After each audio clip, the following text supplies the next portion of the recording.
hello student এই ভিডিওত লৈ আহিছো এনুৱেল এক্সাম 2026 বৰ্ষৰ ক্লাস 9ৰ এমআইএল অৰ্থাৎ আসামিছৰ কোৱেশ্চন পেপাৰখন ইয়াত থকা এক নম্বৰীয়া কোৱেশ্চনসমূহ আৰু ব্যাকৰণসমূহ সমাধান কৰিম ভিডিওটো প্ৰথমৰ পৰা শেষলৈকে চাবা প্ৰথমবাৰৰ বাবে চেনেললৈ আহিলে চেনেলটো সাবস্ক্ৰাইব কৰি লবা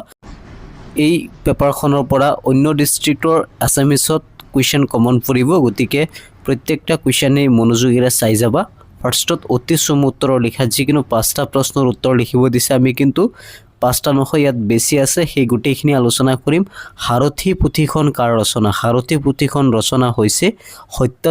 সত্যনাথ বৰাদেৱে হাৰথী পুথিখন ৰচনা কৰিছিল সময়ক কিহৰ লগত তুলনা কৰা হয় সময়ক নৈৰ খুঁতৰ লগত তুলনা কৰা হয় অন্ধবিশ্বাস কুসংস্কাৰ পৃথিৱীৰ আটাইতকৈ গধুৰ বোজা এই কথাষাৰ কোনে কৈছিল এই কথাষাৰ কৈছিল ডক্টৰ সৰ্বপল্লী ৰাধাকৃষ্ণনে কৈছিল যে অন্ধবিশ্বাস আৰু কুসংস্কাৰ পৃথিৱীৰ আটাইতকৈ গধুৰ বোজা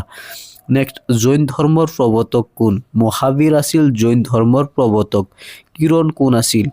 কিৰণ আছিল শ্যাম সুন্দৰ পালিৱালৰ কন্যা সন্তান আছিল কিৰণ তাৰপিছত কাৰ বেগৰ পৰা টকা চুৰ হৈছিল প্ৰশান্তৰ বেগৰ পৰা টকা চুৰ হৈছিল জাতক পুথিখন কি ভাষাত ৰচিত জাতক পুথিখন পালি ভাষাত ৰচিত তাৰপিছত 2 নম্বৰত আছে বিনয় ভাৱত দান কৰিব লাগে বুলি জ্ঞানীসকলে কিয় কৈছে সিদ্ধাৰ্থই কিয় নিসংগততাত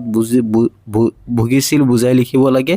অন্ধবিশ্বাস মানে কি অন্ধবিশ্বাসে সমাজৰ কেনেধৰণৰ সমস্যাৰ সৃষ্টি কৰিব পাৰে এইবিলাক কোৱেশ্চন কিন্তু বেলেগ বেলেগ ডিস্ট্ৰিক্টত কমন আহিব পাৰে 3 মাৰ্কছৰ 4 মাৰ্কছৰ কোৱেশ্চন বিলাক গোটেইখিনি এবাৰ তোমালোকে ঘৰৰ পৰা ভালকে চাই যাবা এইবিনে 4 মাৰ্কছৰ কোৱেশ্চন আৰু এটা আছে কি বিষয়ত ভাৰতৰ বৈচিত্ৰতা লক্ষ্য কৰিব পাৰি পাঠৰ সহায়ত বুজাই লিখিব লাগে কিৰণ নিধি যোজনা কি এই যোজনাৰ অধীনত পিপিলান্তি গাঁৱৰ মানুহে পালন কৰা যিকিনো তিনটা দায়িত্বৰ বিষয়ে লিখিব লাগে বা তাৰ পিছত 6 নম্বৰত লোক সংস্কৃতিৰ পুৰণি হৈও নতুন হৈও পুৰণি বুজাই লিখিব লাগে 4 মাৰ্কছ নেক্সট 7 নম্বৰত চমুটকা লিখিব লাগে যিকিনো এটা জিকিৰ বা নিচুকনি গীত তাৰপিছত পদ্যাংশৰ পৰা শ্ৰীমন্ত শংকৰদেৱে ৰচনা কৰা এখন অংকীয়া নাটৰ নাম কালিয় দমন পৰাৎপৰ শব্দৰ অৰ্থ কি পৰাৎপৰ শব্দৰ অৰ্থ হৈছে সৰ্বোত্তম তাৰপিছত গীত আৰু ছবি কবিতাৰ কবি কোন দুৰ্গেশ্বৰ শৰ্মা তাৰপিছত প্ৰচণ্ড দুৰ্মুখাই কবিক কি প্ৰশ্ন কৰিছিল প্ৰাপ্যৰ কথা প্ৰচণ্ড ধুমুখাই কবিক প্ৰাপ্যৰ কথা সুধিছিল কৃষ্ণগীত গাৱন্ত সুন্দৰী কৃষ্ণগীত গোৱা সুন্দৰী গৰাকী কোন গোপী মানুহক মায়াবী জীৱ বোলৰ অৰ্থৰ এইটো 3 মাৰ্কছৰ কৃষ্ণক ধৰিবলৈ গৈ যশোদাৰ কেনে অৱস্থা হৈছিল 3 মাৰ্কছৰ মূল ভাৱ লিখিব লাগে গীত আৰু ছবি শিশুলীলা তোমালোকৰ এক্সাম বিলাকতো আহিব পাৰে প্ৰসংগ সংগতি দৰ্শাই ব্যাখ্যা কৰা কমন এইবিলাক পৰীক্ষাত আহিয়ে থাকে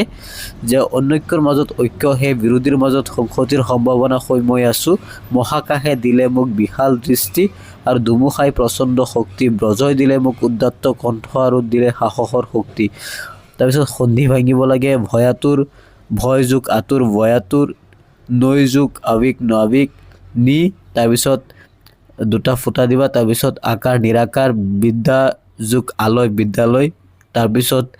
যিকিনো দুটা সূত্ৰ লিখি উদাহৰণ দিব লাগে দ্বন্দ্ব সমা অনুৰূপ শব্দ জুৰিয়া শব্দ তাৰপিছত নেক্সট বিপৰীত শব্দ লিখিব লাগে মিহি গ্ৰহণ বৰ্জন আনন্দ নিৰানন্দ বা দুখ স্বাধীন পৰাধীন তাৰপিছত সমাৰ্থক শব্দ নদী নৈ ফুল পুষ্প পৃথিৱী ধৰা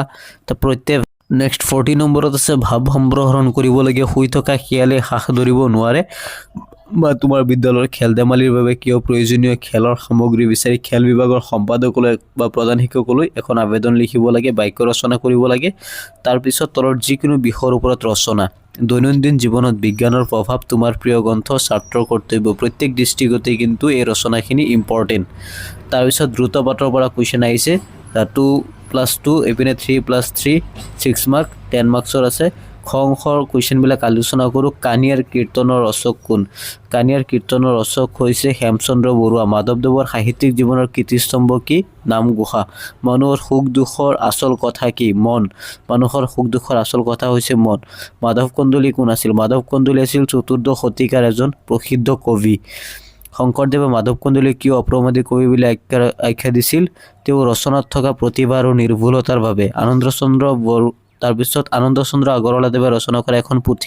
এখন পুথিৰ নাম হৈছে জিলিকনি চমুটুকা লিখিব লাগে নীল কাশ্যপ নন্দন বিপৰীত লিংগবাচক শব্দ তাৱৈ আমৈ বুদ্ধিমান সমৰ্থক শব্দ লিখিব লাগে চকু নেত্ৰ নৰিয়া মানে বেমাৰ তলত দিয়া শব্দৰ আধুনিক ৰূপ শব্দাৰ্থ জুৰীয়া শব্দৰ উদাহৰণ এইখিনি আছিল পেপাৰখনত থকা গ্ৰামাৰখিনি ব্যাকৰণখিনি